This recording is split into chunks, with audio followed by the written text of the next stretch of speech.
Hey guys, Drug7 here. I've never done that before, but I just saw Godzilla vs. Kong, and I know this is a Pokemon channel, but I was thinking, what about a new series where I go over movies and TV shows and talk about my pros and cons for those film/TV shows? So I decided, what better way to start off this series with Godzilla vs. Kong? Well, I technically started this with Spider-Man Far From Home, but then I continued it with Pokemon Journeys so far. Is Pokemon Journeys good so far? I forgot what the video even was for it. Today, we're going to be continuing my Was It Good series with Godzilla vs. Kong. So first of all, spoiler alert for those of you who haven't seen it. Also, this isn't going to be an in-depth review like my Pokemon Journeys episode reviews. This is going to be more of a hot take review, sort of. I'm not going to be going over the plot. I'm just going to specifically be going over the pros and the cons. So, what I liked about the movie and what I didn't like about the movie. And overall, I'll tell you if it's worth a watch or not. So let's talk about the pros, and the first thing I want to talk about is Kong and Gia's relationship. Gia being the little deaf girl who could speak sign language with Kong. She was apparently the only one who could communicate with Kong, but turns out that's not actually true, because anyone who does sign language can speak to Kong. But I really did like this relationship because it was very wholesome between the two. I feel like the reason why Kong really felt, the way he did about Gia, the reason why he wanted to protect her so much, was because, Kong kind of saw himself through Gia, with both Gia and Kong losing their parents, Kong losing his parents to the skull crawlers years ago, and Gia losing her parents to one of the storms that struck Skull Island. You can kind of tell, why Kong feels a need to protect her, and, you could really, you could tell, I don't know, Gia, apparently this was, like, the actress's first, movie, like, ever. This was, like, her first role in any film, and honestly, I must say, she did an amazing job. It really felt like, for a CGI ape, it really felt like she was really interacting with this, with this big old gorilla. I just loved their relationship throughout the whole movie, it was just adorable. Now, my second pro about this movie was the first fight between Godzilla vs. Kong, the ocean battle. I loved it because it actually showcased how dominant Godzilla was in the ocean. I mean, this is his domain. Godzilla is God in the ocean. On land, Kong has more of an advantage, but you could really tell that Kong, they put Godzilla more in an advantage because, he could move around in the water, unlike Kong, who isn't really used to swimming and stuff like that. Godzilla was literally made for underwater exploration and stuff like that. So I loved how, I also loved how he was somewhat kind of acting a little bit like a crocodile, waiting for, Kong to kind of get close. When Godzilla, there was that scene where Godzilla was kind of like, where Godzilla's tail got like stuck on the little boat or whatever, and he was kind of dragging that boat, and then he kind of like dives down, deeper in the water, and then Kong roars at the water, and then Godzilla just launches up. Like, I got serious crocodile vibes from that, and I don't know, I just really loved that fight. It just showed how scary Godzilla actually is in that battle, and the fact that he almost drowned Kong already just like that, I mean, it just shows, again, how powerful Godzilla actually is in the water. I would really love to see, if they actually do make more movies. Hopefully they do. I mean, they have to, because Godzilla vs. Kong is killing it in the blockbuster or whatever. Yeah. But I said the blockbuster in the box office. Geez, Blockbuster coming back 2021, huh? But anyways, on a serious note, maybe we can see Godzilla actually, fight more underwater. Like, maybe for like a next, maybe for like a Godzilla, for like another Godzilla sequel, maybe like a Godzilla 3 or whatever, we see, you know, maybe a new Titan, like maybe we get like an upgraded version of Titanosaurus, who was aquatic in the original Showa era movies and stuff like that, or Mandra or something. I just want to see Godzilla go toe to toe with an underwater monster, but they most likely will never do that because, you know, most Godzilla fights are usually on land. So this fight, the ocean fight with Godzilla versus Kong, was just, you know, it was just a little taste of an underwater fight, a little bit. Next up, we have the second fight. Well, this is my final pro of the movie before we go to my 3 cons of the movie.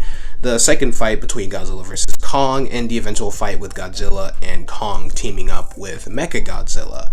Now, this was the final fight, the Hong Kong fight between the two alphas. This was where we knew there was going to be a definitive winner, as Adam Wingard promised us. Honestly, this part of the movie was what I needed. One plus that this movie has from King of the Monsters is the fact that they don't have like cutting back to humans every 10 seconds of the damn film. Like, that was my problem with King of the Monsters. That was my only problem with King of the Monsters. I love the fact that we had all of these giant, you know, reimagined versions of the classic monsters: Ghidorah, Mothra, Godzilla, Rodan. I almost forgot his name for a minute for some reason. But, you know, seeing all of them fight, you know, was awesome. But the experience was kind of killed by the fact that they kept cutting back to the annoying human characters. I mean, don't get me wrong, I did like a few of the human characters. Mark Russell was a good character. Dr. Chen was a good character. Serizawa was a good character. Rest in peace, my boy. We're gonna get to his son in a bit because I have a big problem with his son in the cons. But let's focus on this fight. One thing I liked about this fight was, like, we got like a whole 25-minute segment of just Godzilla and Kong going at it. Yes, we did have cutbacks to the other humans and stuff, to like the humans, you know, doing this and that, but like at least it didn't keep cutting back to, you know, Eileen or, you know, Madison Russell, you know, saying, you know, basically narrating what's going on in the fight. I hated it because one thing I had with King of the Monsters was where, you know, whenever they cut back to, you know, the humans, they would literally tell us what's going on. Like that scene where Rodan was going at it with Ghidorah. I would have loved to see more, but no. All we see is the freaking scientist guy. I forgot what his freaking name was. Talking about some, oh, they look like Rodan and Ghidorah are killing each other. We can fucking see that, my guy. But I love how, you know, in this movie, with Godzilla versus Kong, well, one, it was in a very, very, like, an aesthetically pleasing environment, you know, with the whole, you know, with the whole city, with like all the neon light cities and everything. Oh, just beautiful. Like, honestly, like, I had like a nerdgasm during the whole movie when I was just looking at these awesome, like, all these awesome visuals and stuff like that. And I love the certain shots that they took. Like, you know, there was a scene where, you know, Godzilla and Kong are fighting in a building, and there's like a skyscraper full of people, and you can see Godzilla and Kong through the window. It gives you a feeling of how big these guys are. It gives you a perspective of the humans when they're fighting and stuff like that. And I just loved it. And I love that one scene where Godzilla arrives in Hong Kong and like he like senses Kong in the Holoverse or whatever. And the minute he, you know, pierced like 30 feet, or I don't even know how deep that hole was, but the minute he, you know, basically melted a whole hole in the city of in the middle of the city, and basically called for Kong, I somewhat knew that he was gonna win this. He was gonna win this, but I'm glad that Kong did have a little bit of an advantage, because, he wasn't, like, in water or anything. And there was, like, this one scene where Godzilla actually blasts him with his atomic breath, and, like, grazes Kong. And, like, he kind of does, like, this weird smile while releasing this, like, kind of cackleish, like, this sound. It sounds like he's doing, like, an evil cackle. And I'm like, God damn, Godzilla is not playing today. I just loved it. And the final scene, one scene that I did like, obviously the whole fight was awesome, but one scene that I really loved was when Godzilla defeats Kong, where he's, like, just ripping at his chest and everything. Oh, it was just brutal. And then he just lands his foot down at Kong, and then, and I love the fact that, like, it wasn't just Godzilla trying to kill Kong.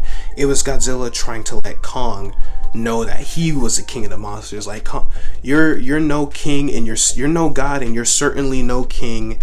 I am the true king of the monsters. You need to step down. You need to bow down.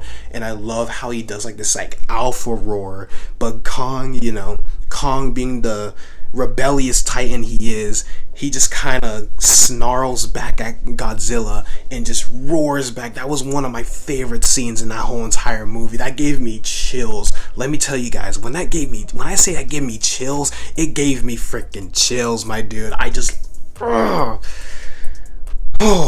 then when Kong tries to get up and then just falls down, like, because Godzilla almost killed him. His heart was slowing down and stuff. I was like, Jesus Christ. Like, if Godzilla, if the humans weren't there to jumpstart Kong's heart, Kong would have died. Godzilla earned that fight, Now, there's also a misconception where, there was 3 rounds, but honestly, there was 2. There was 2. I'm sorry. Like, there was 2 rounds. There was the sea battle, and then there was the Hong Kong battle. Okay, that whole thing where the freaking dude is, like, saying round 2 goes to Kong. No, round 2 doesn't exist in my headcanon. That doesn't exist. Because literally, like, seconds after, or minutes after, Godzilla and Kong are, like, both back up. Like, come on, like, no, that round went to that whole round went to Godzilla. Okay, you see that round with Godzilla and Kong, when they were both fighting, Godzilla was just kind of letting he was letting Kong kind of get some hits in. He was like, okay, well, that was a good back massage. Let me show you my final form. And that's when he went berserk mode, which, honestly, is it me, or was Godzilla just freakishly fast in this movie? Like, when he's just ripping at Kong and stuff like that. Like, I got chills when I was looking at that. I was like, wait, what the hell? Why is this dude so fast all of a sudden? Like, this man was, like, lunging at him. He charged that Godzilla into, like he was a bull. I was like, did he just, like, inhale some sort of, like, drug that, like, just boosts his adrenaline speed or something? Like, what was this? Where was this in King of the Monsters? Where was this in the 2014 Godzilla movie? Why did Godzilla just go sicko mode all of a sudden? And of course, there's the Mechagodzilla Fight, which, honestly, some people are confused about what happened. They're like, oh, he just became a self-conscious robot. Which, I mean, if you actually paid attention to the movie, if you actually watched the movie, you would understand that Godzilla and that, the skull, there was 2 skulls of Ghidorah, which I have so many questions on how there's 2 skulls, because last time I checked, there was only 1 head of Ghidorah that was missing. I don't know how there's suddenly, and Godzilla got rid of all 3 heads last time I checked in the final fight of that movie. So, like, he literally Thanos snapped to all 3 of the heads. So I don't know what happened. I don't know why. I don't know where the second skull came from, but basically it was like how the heads are telepathically linked. They explain how Ghidorah's heads were telepathically linked, which is why they were able to fight in unison despite each head having their own personality. But basically it was like one skull was used as like the base for Mechagodzilla's head, I think, or something like that, or Mechagodzilla's skeleton. I still don't remember, but I still don't remember because, you know, honestly, I'm not gonna lie, I wasn't paying that much attention to the movie. I just wanted to see the fight scenes already. But you know, there was one part where there was the one Ghidorah skull in the Mechagodzilla head, and there was the other one where Ren Serizawa was basically using it as, you know, that one thing from X-Men that Professor Xavier uses to find all the other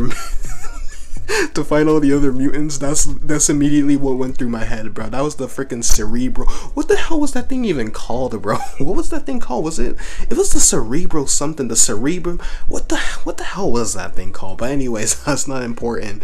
We're not here to talk about X-Men. We're here to talk about Mechagodzilla in this movie. So when I first noticed this, like when I first saw this, when I saw Ren Serizawa get like electrocuted and die, which we're gonna get to that in a bit, I noticed that, you know, it wasn't just Mechagodzilla going rogue. I thought somehow there was like a malfunction, and then Ren Serizawa, who had like some sort of grudge against, you know, Godzilla, because for those of you who don't know, Ren Serizawa is the son of Ishiro Serizawa, rest in peace his soul, best character of the MonsterVerse, period.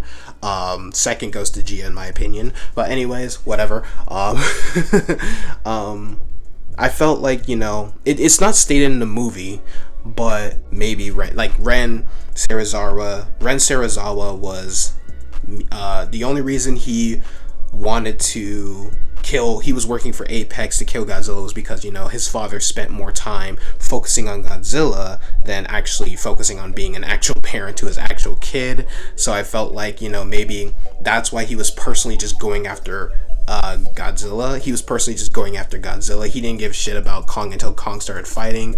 But then I realized, you know, when other people pointed it out, I was like, oh, wait a minute. Okay, I understand now. It was Ghidorah's consciousness, because, you know, Ghidorah's an alien. We don't know how aliens' consciousness works. Maybe after they die, their freaking alien ghost just transfers to freaking robots using their freaking, I don't know, DNA and skeletons and shit. So, you know, I guess it was Ghidorah's, you know, telepathic, you know. It was specifically, I just realized this was Kevin.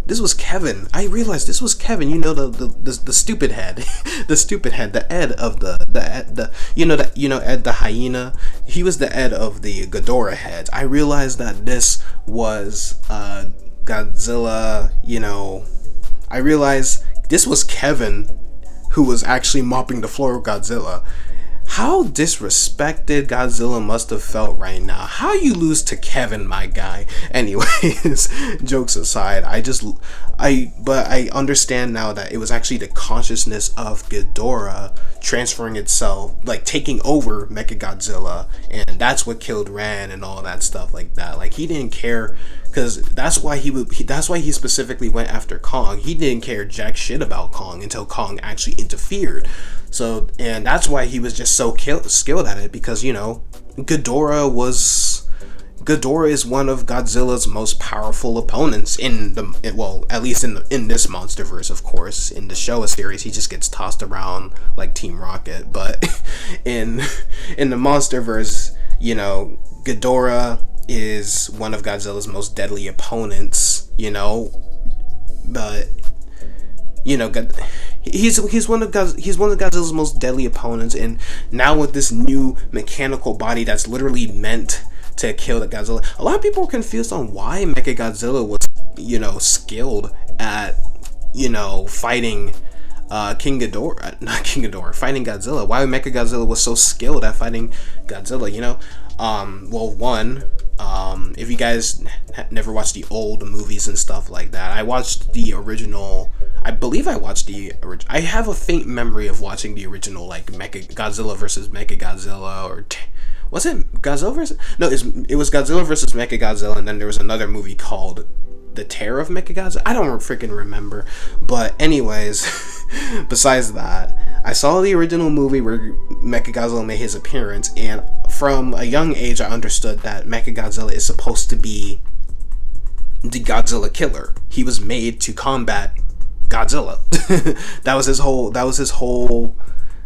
whole existence. That's why. That was his whole existence. He was supposed to kill Mechagodzilla. Second of all, Godzilla, even though he mopped the floor with Kong near the end of the Hong Kong fight, Kong still proved to be, to be a force to be reckoned with Godzilla.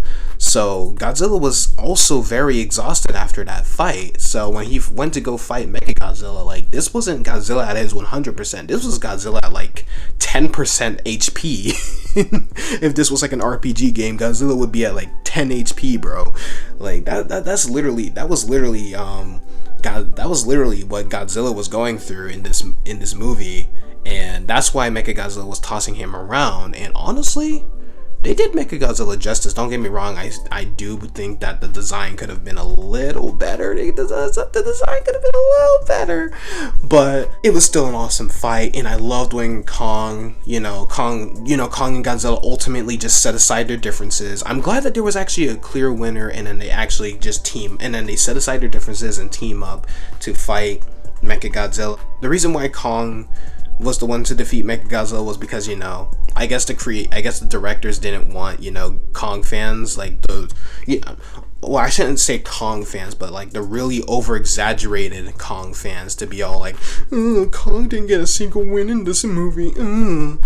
But, that's why I feel like they let Kong actually win against Mechagodzilla, which, I have no problem with it, because Kong is a freaking savage. Did you see how he killed the freaking war bats and just started freaking eating the freaking head and stuff to assert his dominance? Also, speaking of which, there was like this one scene where Godzilla, where he actually, I don't think my friends know this or whatever, but there is a scene in the movie where Godzilla, where Kong holds Godzilla kind of like by the throat, and he like shoves the handle of his axe down Godzilla's throat. This is actually a reference to the original 1962 King Kong vs. Godzilla, where Kong tries to freaking shove a tree. Oh, I still laugh thinking about it, where he actually tries to shove a tree down Godzilla's throat. Oh my gosh, bro. Dude, let me tell you, I was actually dying from laughter when I saw this, bro. I was dying from laughter when I saw this. Now, of course, there's things I love about the movie, but there's also things that I don't exactly like about the movie. Now, let's start off with I keep saying Kong, but let's start off with con number one. Madison, the Madison, Josh, and Bernie subplot. Now I get it. We needed some characters to explore the whole Godzilla side of the story, because we couldn't just focus on the Kong side of the story. We needed to find out why Godzilla was acting up and stuff like that. But I don't know. Don't get me wrong. I didn't have a problem with Madison or Bernie, but it was Josh specifically. I don't know. I feel like you could have just taken Josh out of the film and maybe replace him with Mark Russell, where it's her and Madison, trying to find out why Kong is, in the city doing this stuff. Because I would have loved to see Mark Russell a lot more in this movie. I was so disappointed when I saw how limited his screen time was. I was like, yeah, my boy Mark, because he was one of my favorite characters in Godzilla vs. Kong, and then he just didn't show up. And we have Josh. And lastly, my last problem of the movie, it was Ren Serizawa's character. For those of you who don't know, Ren Serizawa is the son of Ishiro. You have to say Ishiro with like that like stereotypical Japanese pronunciation, Ishiro Serizawa, because I have mad respect for him. But Ren Serizawa, see, I don't have respect for Ren, because I don't know. My only problem with Ren Serizawa, so he's the son of Ishiro Serizawa, and I'm honestly mad. I'm actually a little mad with what they did to Ren Serizawa's character, like on a serious note. I thought he would have actually been a lot more important, but instead he was just reduced to like to like a few lines, and then immediately Ghidorah's consciousness took over for Mechagodzilla, and Ren Serizawa dies. It's such a shame because I expected more from the son of such an important character within the MonsterVerse. Hell, my favorite character besides Gia and Mark Russell and stuff in the MonsterVerse, Ishiro Serizawa, rest in peace. Look, I think, you know, my only problem was like, I wanted them to at least talk about why. Like, I wanted them to actually be more clear on why he was working with Apex. Why is he working against what his father basically fought for? But I guess, you know, from you know, a long time viewers like perspective, which, I mean, there's only been 4 films, but, you know, I guess they figured that we were smart enough to just assume why Ren Serizawa was doing it, because, I mean, it's most likely the fact that, you know, maybe his father just spent more time, again, like I said earlier, his father spent more time focusing on, you know, studying the Titans, specifically Godzilla, while instead of, you know, maybe going back home and playing catch with his son and stuff like that. But still, I really hope that we get like some sort of like extended version, like we get, like, because I know there was like a lot of stuff, they did say there was a lot of stuff cut out in the film, so I hope we get like an extended version, kind of like what they did with Zack Snyder's Justice League, the Zack Snyder cut. I hope we get some sort of like, you know, extended version where they kind of include a lot of the cut stuff, so that way it makes more sense on why he's doing it. Because, you know, it was just like, oh, hey, this is the son of, because they don't even mention that he's the son of Ishiro Serizawa. It was just like, oh, hey, this is Ren Serizawa. You know, it's the same last name as Ishiro Serizawa, but yeah.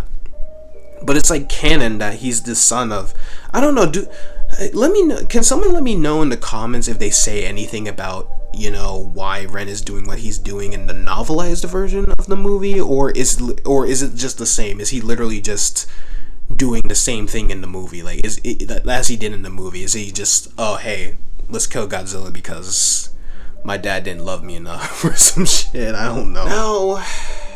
This is where you guys, this is the most important part of the movie. Was Godzilla vs. Kong a good movie? And, well, as a more recent fan of the Godzilla movies, or in kaiju movies in general, I must say, yes, it was good. I would give it a rank of